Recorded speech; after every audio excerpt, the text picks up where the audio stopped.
Hola amigos, bienvenidos a otro episodio de Sábado Cultural que esta vez va a ser bastante distinto a otro, ¿eh? Va a ser un poco un experimento porque va a tener un aspecto de música que voy a poner, pequeños fragmentos.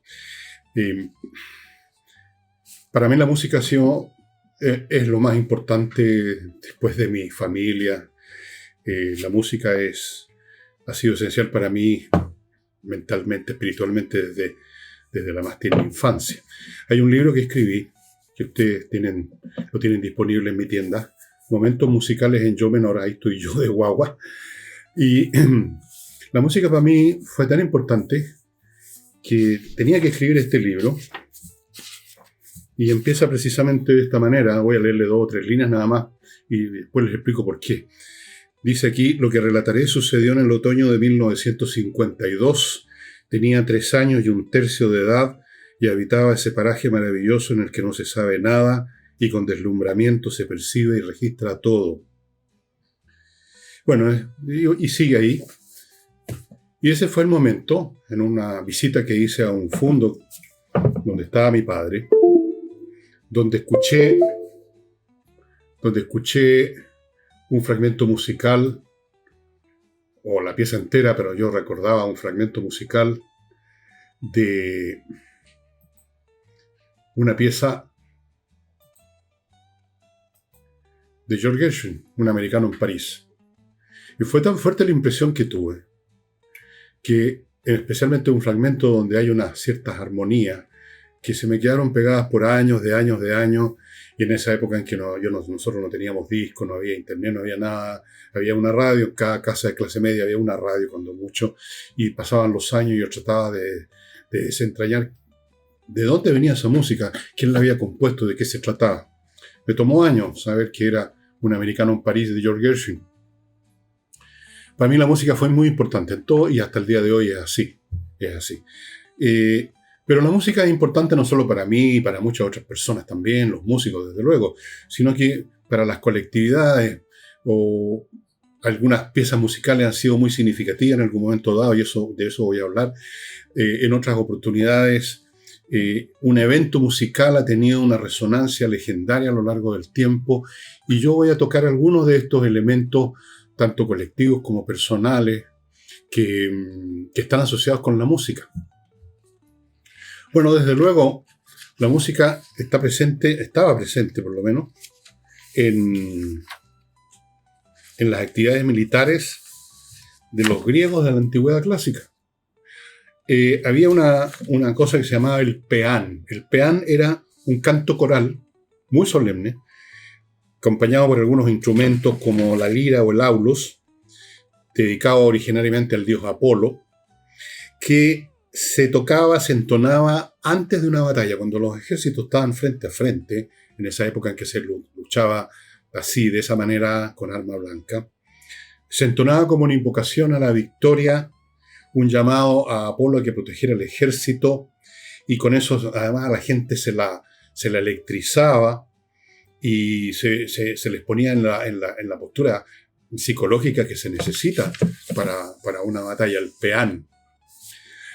Eso es una cosa interesante. Otra que está en un cuento de Bradbury, un gran escritor norteamericano ya fallecido. Se le asocia mucho con la ciencia ficción, pero escribió de muchas maneras, muchas cosas distintas a la ciencia ficción. Y uno de esos cuentos muy hermoso, muy interesante, cuenta de una noche, la noche previa a una gran batalla de la Guerra Civil norteamericana. Los 2 ejércitos están separados, están cada cual en sus bivac, así alrededor de una fogata, tratando de descansar, tratando de prepararse para lo que viene, comiendo algo quizás, pensando en su familia, escribiendo una carta. Los 2 ejércitos están separados, no se luchaba de noche en esa época, habría sido una confusión tremenda. Entonces el general de uno de los bandos va de un bivac a otro, va hablando con los soldados, y de pronto se topa con un niñito de, pongámosle, 14 años, que es el tambor.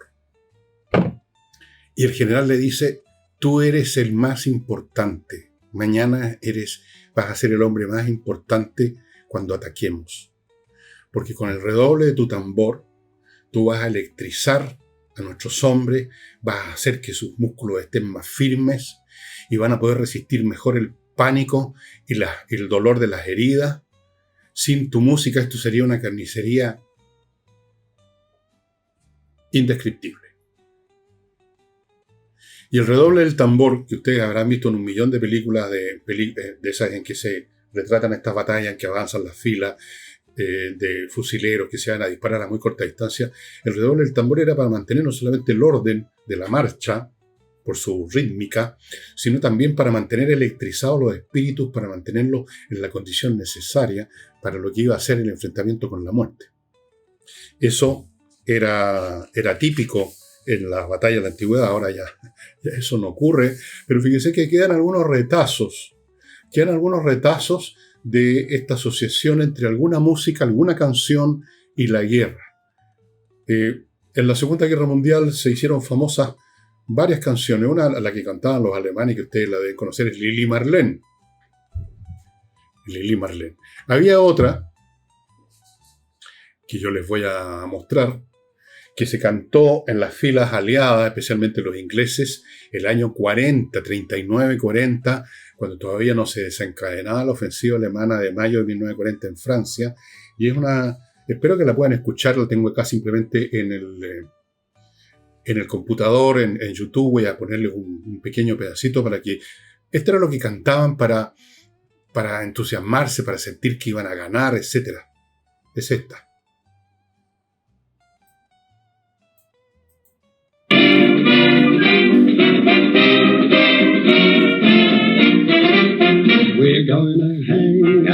Vamos a colgar la ropa lavada en la línea Sigfrido. We're going to hang out the washing on the Siegfried line, 'cause the washing day is here. The weather may be wet or fine, we'll just rub along without a care. We're going to hang out the washing on the Siegfried line, if that Siegfried line's still there. Eso era, vamos a colgar la ropa lavada. La Siegfried Line era la línea defensiva que tenían los alemanes.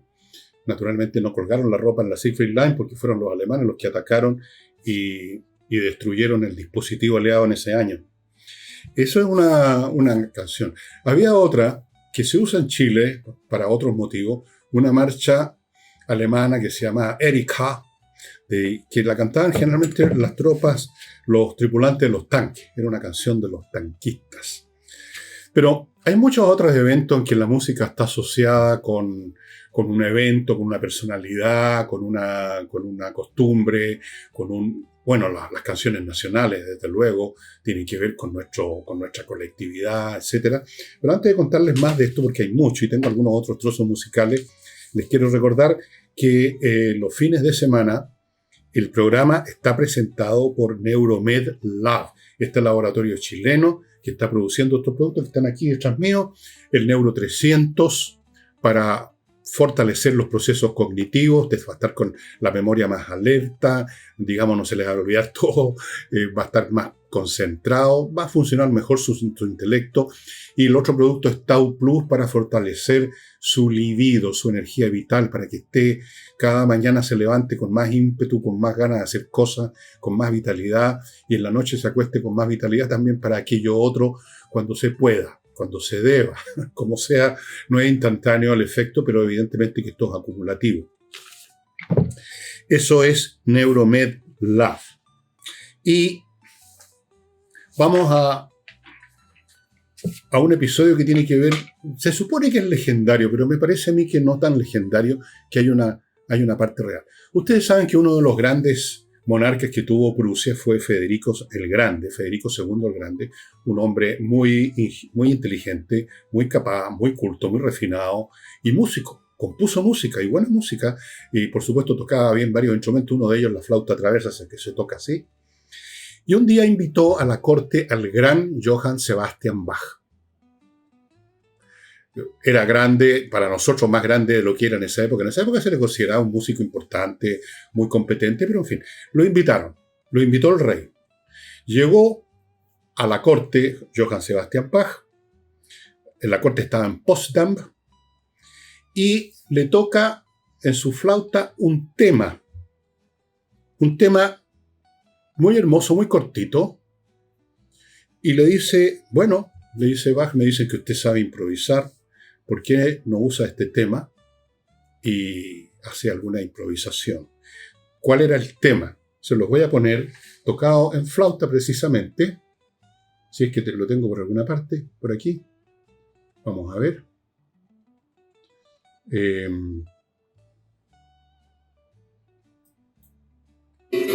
No, esta es ya la... Desgraciadamente se me armó un pequeño enredo acá. Sí. Bueno, el tema es este. Ahí está.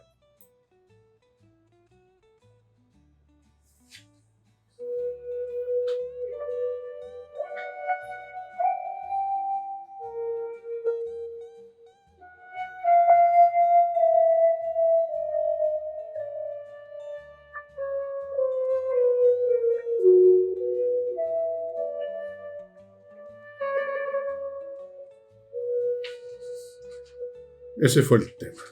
Johann Sebastian Bach va, se sienta al clavecín y hace lo siguiente. Ya una improvisación a 3 líneas o 3 voces. Ahí está el tema.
Que sigo, estimado amigo. Esta pieza, la ofrenda musical, que se va complicando y complicando y complicando, y llega un momento en que hay varias líneas en contrapunto, en sentido contrario, es una de las dos piezas para mí más hermosas de toda la música, que las escucho muy seguido, y la otra es el arte de la fuga, de la cual quizás algún día abren. Pero vamos a más anécdotas vinculadas con la música. Hay un mito griego, Orfeo. Orfeo desciende al inframundo para rescatar a Eurídice. Con su canto y su lira hechiza a Perséfone, a Hades y a las almas, y es la única vez que los dioses del inframundo, según esta mitología, se apiadan. Luego tenemos otra historia que quizás ustedes vieron en la famosa película Amadeus de los años 80, quizás algunos de ustedes la vieron en esa época cuando la estrenaron acá en Santiago, en Chile, otros la han visto en algún momento en la internet, están siempre disponibles estas cosas, y es cuando le encargan el requiem a Mozart, que ya estaba muy enfermo. Llega a su casa un mes. Esta es la leyenda, no sé hasta qué punto fue así. Ustedes saben quién estaba ahí de testigo para saberlo. Se supone que llega un mensajero vestido de gris, silencioso, y le encarga un requiem, o sea, una música para funeraria. Mozart, que ya estaba enfermo, lo habría tomado como un mensajero del más allá y empezó a trabajar obsesivamente en el requiem hasta que ya no pudo más, no pudo concluir la obra y se convirtió en su propia música fúnebre, una música muy hermosa, muy, muy, muy tremenda. Y es el requiem de Mozart, o sea, la última que compuso y que no pudo completar. Volviendo a Bach. Bach, a mi juicio, el músico más grande de todos los tiempos. Si es que se pueden medir estas cosas. Yo no sé si la genialidad se puede comparar entre sí. Que los genios se pueden comparar con nosotros, los seres normales, pero no sé si se pueden comparar entre ellos. El hecho es que uno de los grandes intérpretes de la música de Bach era un pianista canadiense, Glenn Gould, que tiene muchos discos que grabó, ustedes lo pueden encontrar en YouTube fácilmente, a él lo ven a él tocando, etc. y parece que en la noche le gustaba, totalmente oscura, tocar las variaciones Goldberg de Johann Sebastian Bach, que las variaciones Goldberg habían sido creadas precisamente un poco para eso. Había un noble alemán que tenía un problema, era insomnio, no podía dormir.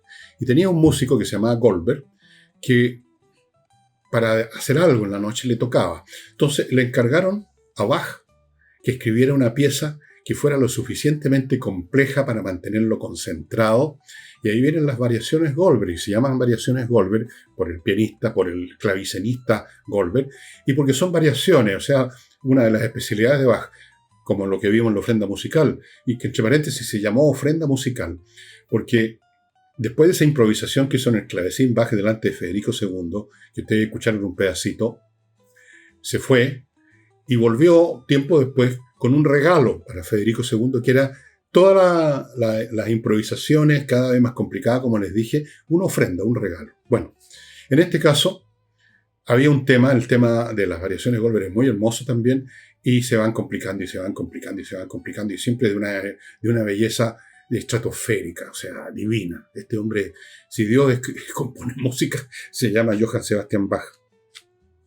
Así que se tocaba de noche. Así que Glenn Gould se ponía en la oscuridad total, no necesitaba ver pentagramas, se sabe de memoria, y tocaba las variaciones Goldberg. Hay otras anécdotas interesantes con la música cuando esta se convierte en escándalo. Han habido escándalos tremendos con la música, y yo les voy a contar uno de los más famosos, uno de los que aparece en todos los libros de historia de la música, pero antes de eso les voy a contar algo un poco más terrenal, ¿no? Lago Club, que ha vuelto con nosotros, esta empresa chilena que fabrica detergentes y que les presenta los siguientes productos ahora. Esto, un detergente en láminas, o sea, el detergente en vez de venir en un polvito, viene en estas láminas, que ustedes ven que tienen un prepicado al medio, te las puedes separar, porque no necesita usar las dos al tiro, depende, acá sale la fórmula, una lámina para 4 kilos, 2 láminas para entre 6 y 8 kilos, 3 láminas, y así, o sea, es súper sencillo de usar. Y el otro producto es este bálsamo en perlas, aroma, suavidad. Ustedes saben, todos sabemos, hoy en día lo que hacemos en las casas es que lavamos con el detergente la ropa en la máquina y después le echamos un producto para suavizar y que quede con buena fragancia. Y este es uno de ellos que viene como unas perlitas, no sé si alcanzan a ver, color rosado, echan un poquito y la ropa queda suavecita y con muy buen olor. El producto, si usted se pone en contacto con ellos, en Lago Club, le llevan a la casa el producto. O sea, no puede haber nada más cómodo. Bueno, sigo con Talent One, una empresa que se dedica, como lo indica su nombre, al tema del talento empresarial. Lo más importante del personal. Primero, si usted quiere invertir, llevar su empresa, trabajar con su empresa en otros países, instalarse en otros países, le van a buscar el personal adecuado en esos otros países. En cuanto a Chile, le van a buscar el personal adecuado también para trabajar en Chile. Le van a perfeccionar, le van a entrenar, le van a adiestrar, mejorar las capacidades del talento que ya tiene, de la gente que ya tiene. Es decir, no olvide nunca que en una empresa y en cualquier actividad humana, por definición, lo más importante es la capacidad de las personas. Personas de medianas para abajo pueden echar abajo la mejor empresa. Personas para arriba son capaces de rescatar cualquier empresa. El talento es fundamental y hace la diferencia entre una empresa y otra en cualquier cosa. Así es que Talent One, estimados amigos, pónganse en contacto, maneje su empresa con la mejor gente.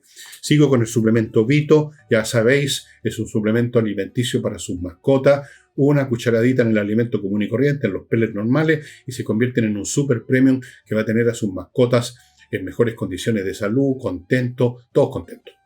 Y termino este bloque con Oxibiota, un polvito que mezclado con agua, usted lo hace en la casa, llega al sobre, lo mezcla, pongamos en una cacerola con agua, se convierte en una colonia de bacterias aeróbicas en un rato, en media hora, pongamos algo así, y ya con eso usted tiene la solución radical para terminar con los malos olores del baño, de la cocina, de donde sea, porque usted vierte este producto un poquito acá, otro por allá, lo vaporiza, y estas bacterias que usted ya están ahí formadas van a destruir las que inician el mal olor al iniciar la descomposición. O sea, usted va a la raíz del problema, no lo tapa con otro olor. Usted destruye a las bacterias anaeróbicas que inician la descomposición, que a su vez produce malos olores.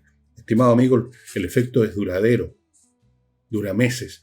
Y una vez que las bacterias buenas, las que usted produjo, se empezaron a morir, bueno, usted abre otro sobre y repite el procedimiento.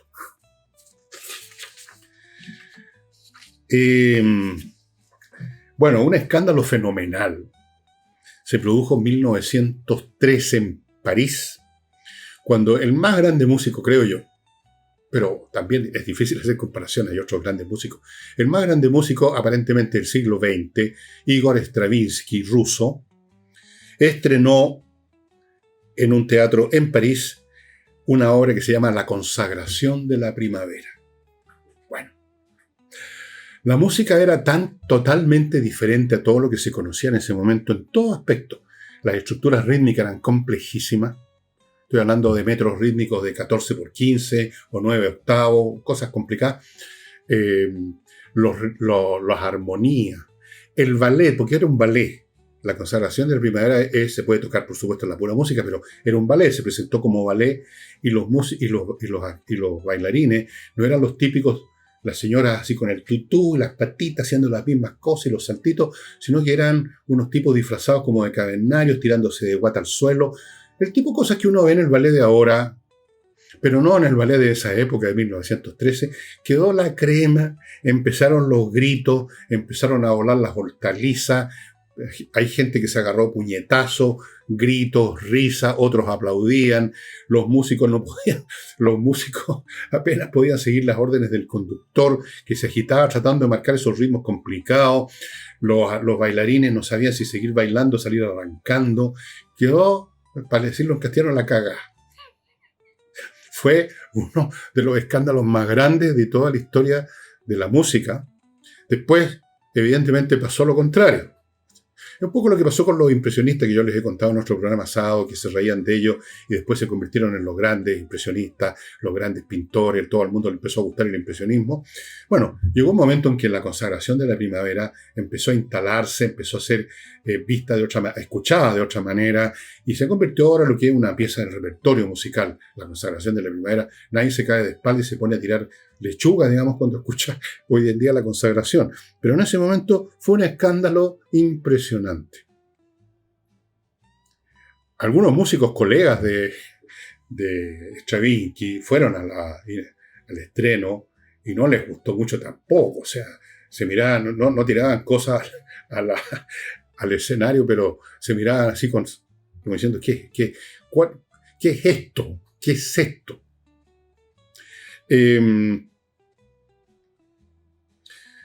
Tenemos otra anécdota que está expresada no es un escándalo, más bien un episodio bien patético, ¿no? Que aparece en algunas películas sobre Ludwig van Beethoven, que es cuando dirige su 9ª sinfonía, ya estaba totalmente sordo, y al final de la 9ª siguió dirigiendo sin oír los aplausos, lo estaban aplaudiendo y seguía dirigiendo. La soprano, porque acuérdense que en el último movimiento hay coro y hay solista, lo toma para que mire hacia el público que lo está aplaudiendo. Qué cosa más trágica para un músico que empezara a quedarse sordo y finalmente quedarse totalmente sordo. Tal vez por esa sordera, fue que compuso sus últimos cuartetos música tan adelantada a su tiempo. Pero, en fin, eso es otra cosa. ¿Qué saben ustedes de la Marsellesa, el himno nacional de Francia? No creo que mucho. Bueno, la Marsellesa se llama así porque la compuso un músico, Roger de Lisle, en Marsella. Por eso se llama la Marsellesa. Es un himno revolucionario que se convirtió luego en el himno, digamos, oficial, ya no revolucionario, de Francia. Los enfants de la patrie, les jours de gloire est arrivé. Ahora, escuchen, hijos de Francia, el día de gloria ha llegado. Y es muy militar, o sea, de repente dice que una sangre impura riegue nuestras bayonetas. Aquí la traducción está mal. Sillón es bayonetas. Aquí le pusieron surcos. Que una sangre impura riegue nuestras bayonetas. Y es un canto de guerra ciudadana. y, bueno, totalmente típica de ese periodo, la letra es muy sangrienta. Otra canción o otra música que está asociada con temas militares es la famosa marcha Radetzky, que fue compuesta por Johann Strauss padre para celebrar la victoria del mariscal Radetzky sobre los italianos. Recordemos que en esos años el imperio austríaco, todavía no era el imperio austrohúngaro, el imperio austríaco tenía posesiones en lo que ahora llamamos Italia. No existía Italia. Existían distintos reinos y provincias y entidades políticas diferentes, y algunas de ellas estaban bajo el control, eran parte del imperio austríaco, y ya existían movimientos intentando de independentistas, y bueno, el mariscal Radetzky fue y aplastó una de estas revueltas con su ejército, así que para celebrar la victoria Johann Strauss compuso la marcha Radetzky, pero es una marcha militar que todavía se usa para abrir los conciertos, ¿no? Por ejemplo, si ustedes ven en YouTube el típico concierto de Año Nuevo que se hace en Viena, siempre empieza con la marcha Radetzky. Ahora, si ustedes vieron esa famosa película Apocalipsis Now, se acordarán de esa escena donde vienen unos helicópteros que van a bombardear una aldea vietnamita y vienen con los parlantes a todo chancho los helicópteros y van tocando una música de Wagner, que es muy apropiada porque es muy ruidosa. Para mi gusto la música de Wagner la encuentro un poquitito desopilante. La cabalgata de las Valquirias, esa es parte de una de las óperas del señor Wagner. Van con eso acompañando, anunciando que venimos aquí los helicópteros a dejar la crema. Hay otras músicas que se han instalado en el colectivo de una nación entera, aunque en un momento dado hayan sido la canción de uno de los bandos. Por ejemplo, en la Guerra Civil Norteamericana, la Unión, la parte del norte, tenía un himno, un himno que se llama Himno de Batalla de la República, que es muy hermoso, y usted ahora se ha convertido en un himno de la batalla de todo Estados Unidos, muy interesante. Y hay otra pieza musical relacionada con la guerra, que es un adagio para cuerdas de Samuel Barber, compuesto en el año 38, que se ha convertido en la típica música que se toca como elegía cuando se está en un funeral de soldado. Es muy hermosa, empieza con unos redobles de tambores. Creo que se usa en la película esta Buscando al Soldado Ryan, al principio.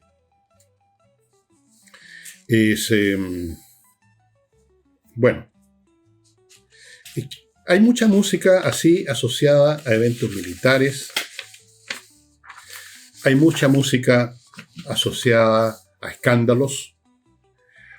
Y hay una música particularmente hermosa que yo no puedo resistir la tentación de también tocarle un pedacito.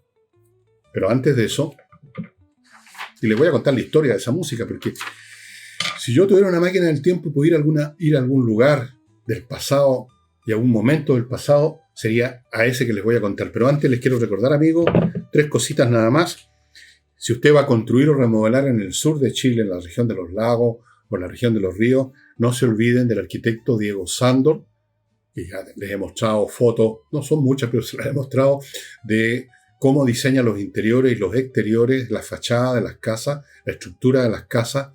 Es un hombre de talento, un hombre que sabe armonizar realmente el entorno con la casa. Las casas mismas son muy cálidas, no son extravagantes, una cosa así chora, digamos. Son casas con un diseño muy funcional y hermoso al mismo tiempo. Esa mezcla entre lo funcional y lo hermoso, yo creo que es el sumum del arte arquitectónico.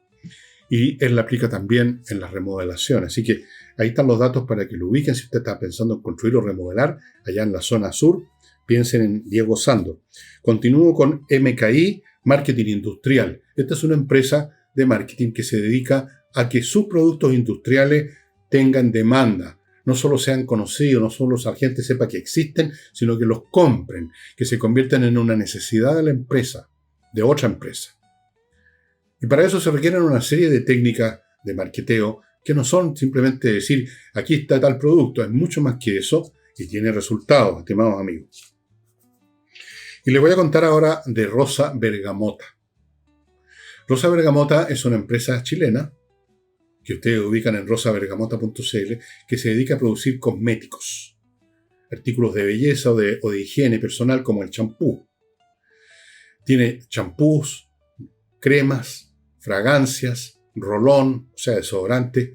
Tiene todos esos productos que usted puede comprar de a uno o de a varios en cajas. Son todos muy ricos, nosotros los estamos usando en nuestra casa. Nos llegaron de muestra y nos quedamos pegados. Yo me quedé pegado con el champú, que es muy bueno. Mi mujer, las fragancias son unas fragancias exquisitas, las cremitas son muy buenas también. Entonces, entra a rosabergamota.cl, compre ahí, y si dice que llegó a ese sitio gracias a quien lo supo por este programa, le van a dar, entiendo que un 10% de descuento. Así que no es mala idea, amigos, entrar ahí. Y ahora, miren, en este libro justamente que les decía que escribí por mi tremenda relación con la música, no como un compositor ni como intérprete, sino que como simple auditor. Bueno, aquí hablo de muchas cosas, pero hay les quiero mostrar una en especial. Vamos a ver si la encuentro aquí porque son un montón de capítulos, ¿no? No, se los voy a contar sin ver. Está aquí en todo caso. Bueno, en algún momento del año 76, 1776, en esa época Mozart tenía 18 años, me parece, por ahí. 20 años. Sí, 20 años, por ahí, algo por el estilo. 18 o 20 años. Vivía en Salzburgo y tenía amigos en la sociedad salzburguesa. Uno de esos amigos estaba por casarse con era un hombre, digamos, de posición, buena económica, eran gente que se dedicaba al comercio, y se iba a casar con otra niña conocida a la sociedad, una niña Hafner, y se iban a casar. Entonces el amigo le dice a Mozart, ¿por qué no me compones una música especial para este matrimonio que se iba a celebrar en un jardín que existe en Salzburgo? En un jardín se iba a celebrar una fiesta previa al matrimonio y querían que esa fiesta en ese jardín estuviera amenizada por la música de Mozart. Y Mozart compuso lo que se llama la serenata Hafner. Yo escribí aquí una serie de cosas que hubiera querido leerle unas líneas, pero no las he podido ubicar y no voy a perder tiempo, hacerles perder tiempo a ustedes viéndome buscar dónde diablo la tengo esta cosa, porque yo una vez que termino un libro ya no le doy mucho más pelota hasta mucho tiempo después. ¿Cómo les dijera? En esa serenata, que es un conjunto de piezas, están todas las emociones del alma humana que uno se puede imaginar, y en todas ellas, incluso en las más jubilosas, que voy a mostrarles el principio, cómo comienza esta cuestión, hay, como en toda la música de Mozart, en medio de una belleza absoluta, como es la de la música de Mozart, hay una hebra de profunda tristeza, que yo creo que está presente en toda forma de belleza, porque cuando uno la contempla, y la belleza existe cuando uno la escucha, cuando uno la ve, es aquel elemento que a veces no tenemos conciencia, pero que está ahí, de cuán frágil y transitoria es eso, que esa música hermosa va a terminar, que nuestra visión reconcentrada de ese cuadro va a terminar, que aún las cosas más hermosas de este mundo tienen un fin. Y en la música eso se da de forma muy clara porque la música es un arte que transcurre en el tiempo, empieza y termina. Y cada parte de esa música es un transcurso en el tiempo. El tiempo lo está carcomiendo todo el tiempo esta obra maravillosa que es la música. Y uno lo siente. Fuera de eso, que está presente en la música en general, algunas de las piezas de esta serenata son de una profunda nostalgia, como diciendo, sí, el matrimonio es maravilloso, esta es una fiesta maravillosa, pero luego no va a ser tan maravilloso, luego van a haber momentos de tristeza, luego va a ser distinto. Y todas esas Todos esos sentimientos están presentes en esta serenata. Es de una belleza tal, yo les diría, les voy a contar, yo la escucho no todos los días, pero todas las semanas. En algún momento de la semana, en algún momento de la noche, cuando estoy escribiendo, cuando ustedes están durmiendo y yo estoy escribiendo, trabajando hasta la 1:30, 2 de la mañana, pongo la serenata Hafner por alguna de las orquestas, a veces cambio la orquesta para ver cómo la interpreta otra. Es una música maravillosa y yo les quiero poner un pequeño pedazo, breve, no puedo hacerlo más largo por todas clases de razones, del comienzo. No exactamente del comienzo, porque hay una marcha primero que la voy a saltar, pero de la primera pieza que está llena de júbilo, y uno imagina la situación, uno está en ese jardín repleto de fragancias, y están todos ya con una copa en la mano, conversando, y entran el novio y la novia que se van a casar al día siguiente, y la orquesta empieza a tocar esta música jubilosa con la entrada de los novios, y espero que la escuchéis, amigos, y es esto.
Bueno, podría seguir, pero no lo voy a hacer.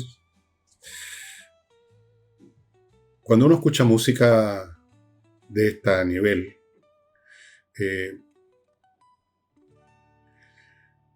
uno es transportado a otra dimensión, literalmente. Yo he escrito muchas cosas sobre música, no solo en este libro, Momentos Musicales en Yo Menor, sino que en otros libros, algunos de los que estoy haciendo ahora, otros que ya he hecho. En alguna parte se me ocurrió una frase que a lo mejor no es una ocurrencia mía, a lo mejor he recordado algo dicho por otro y creo que he confundido la mala memoria o el olvido con la inspiración. Pero he dicho en alguna parte que la música, la gran música, es como el aliento de Dios. Y yo lo siento así, por lo menos. Es como la voz de Dios. La gran música, no un regatón. Escuchen, los que pudieran por lo menos sentirse curiosos con esta serenata, escúchenla entera. Es hermosísima, no puedo hacer aquí en el programa. En fin. Ahora, hay una película que yo les he recomendado en algún momento, que también la pueden encontrar en internet, que es una película muy ingeniosa, además, su puesta en escena, porque todo transcurre en un salón de la nobleza de Viena, me parece, en la cual está ensayando su tercera sinfonía Ludwig van Beethoven. Y en un momento dado está ensayando, está en uno de sus movimientos, y viene subiendo por la escala en dirección a la sala el viejo Joseph Haydn, uno de mis compositores favoritos, dicho sea de paso. Y ustedes ven en las expresiones de Haydn lo que siente uno cuando escucha música no solamente de gran nivel, sino que nueva, distinta. Haydn, el gran compositor clásico, el compositor clásico por antonomasia, escucha esos acordes, esas maneras de modulación tonal de la música de Beethoven, y cierras los ojos. Y yo creo, no sé lo que habrá querido decir el director con esa escena, pero si ocurrió algo parecido, y podemos imaginar que sí. Estaba Haydn, cuando escuchó esa música, escuchando el futuro, escuchando algo que él ya no iba a hacer. Estaba ya viejo. Algún día, algún otro programa, entre paréntesis, si esto funciona bien, este experimento mío, les voy a hacer escuchar, aunque sea unos pedacitos, de la último que compuso Haydn, cuando ya estaba cansadísimo, y él mismo en el pentagrama puso: estoy acabado, estoy cansado, ya no doy más. Y es una música de una belleza. Bueno, ¿qué más les puedo decir de la música, amigos? ¿Qué más les puedo decir de tantas eventualidades en que la música está presente? Aquí tengo, por ejemplo, una nota que dice: el emperador Carlos V, el gran emperador español del siglo XVI, cada vez que iba a tomar una decisión importante, primero iba a la capilla que tenía a escuchar las polifonías de un gran músico de ese periodo, Georges Candé, porque con la música se templaba, decía, su juicio. Y efectivamente, yo no sé si ustedes habrán escuchado o habrán leído acerca de algo que es un poco mitológico quizá, pero de que los niños que se les hace escuchar la música de Mozart desarrollan mejor su intelecto. Y se han hecho, hay un tipo que empezó con esa teoría, que la tengo explicada precisamente en este libro, la teoría, y qué pasó con esa teoría, y qué dijeron otros, se investigó, no se investigó, algunos llegaron a la conclusión, no, si en realidad no es que se mejore la inteligencia, pero efectivamente en unos momentos después que uno ha escuchado la música de Mozart, uno queda como todo como más armonizado en la mente, no hay confusión, no hay chisporroteo, no hay intermitencia, queda uno en un estado como de equilibrio, como así como un estado de meditación. Yo creo que es verdad eso.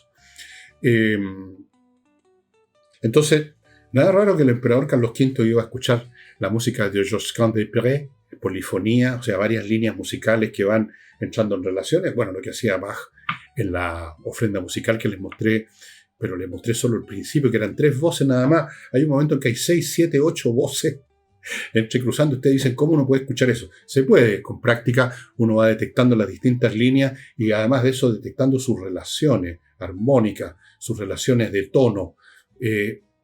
Todo eso se puede lograr escuchando, con la práctica de escuchar música. No se requiere ser músico, no requiere que usted sepa que en este momento Bach está usando una escala cromática en vez de diatónica. No necesita nada de conocimiento músico teórico.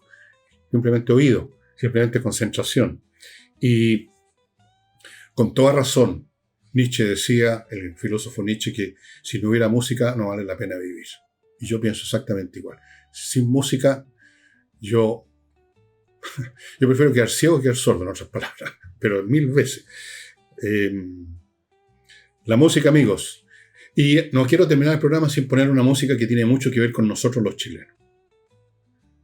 Por lo menos los chilenos que nos sentimos chilenos todavía, que hay tantos chilenos que ya no se sienten tal, que quieren convertir nuestro país en una cosa multi no sé cuánto, multicultural, multirracial, multi no sé cuánto, por pueblos originarios, la que se les paga. A esas personas yo les digo, escuchen esto.